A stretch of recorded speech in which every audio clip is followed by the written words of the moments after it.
Crypto regulation is in the spotlight as the EU passes the world's first crypto legislation, and SEC Chair Gary Gensler is grilled on his crypto policies. Meanwhile, one kingdom has secretly been buying cryptos. These stories and more this week in crypto.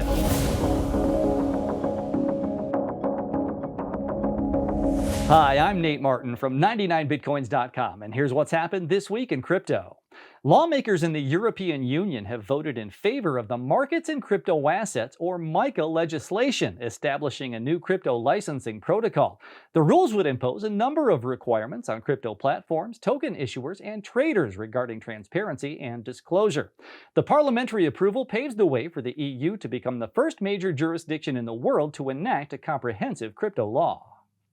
The U.S. SEC has charged crypto exchange Bittrex with operating an unregistered national securities exchange. The SEC alleges that former CEO William Shahara helped token issuers to delete public statements that would lead regulators to investigate token offerings as securities. Bittrex stated that securities were not offered or traded on its platform. In a 5-hour congressional hearing, SEC Chair Gary Gensler struggled to defend his agency's policies on crypto. The committee pressed Gensler with questions about whether the SEC was pushing too hard on crypto companies, driving innovation overseas and endangering American competitiveness. Committee Chairman Patrick McHenry scolded Gensler, saying that regulation by enforcement is neither sufficient nor sustainable.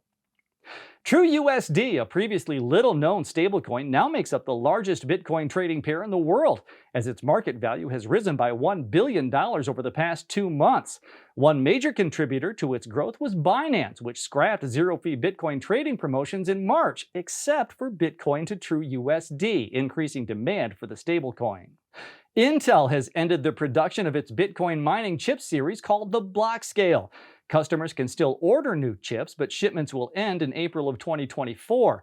Intel's initial entry into the market for Bitcoin mining chips came at an inopportune time, as its chips finally became available right as Bitcoin valuations crashed at the end of the last crypto craze.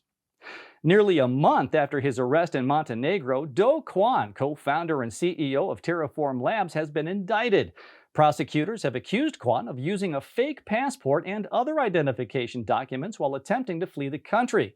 Kwon's indictment is likely to complicate efforts to extradite him to the U.S. and South Korea, where he faces multiple charges.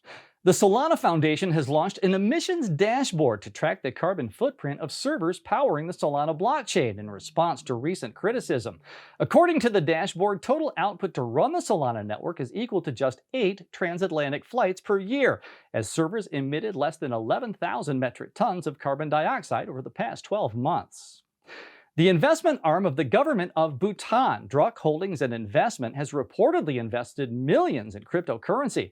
Court documents show Bhutan's $2.9 billion sovereign investment branch was a customer of bankrupt crypto lenders BlockFi and Celsius. The Kingdom of Bhutan also made deposits and withdrawals worth millions in various digital assets, including Bitcoin, Ether, and USDC. That's what's happened this week in crypto. See you next week.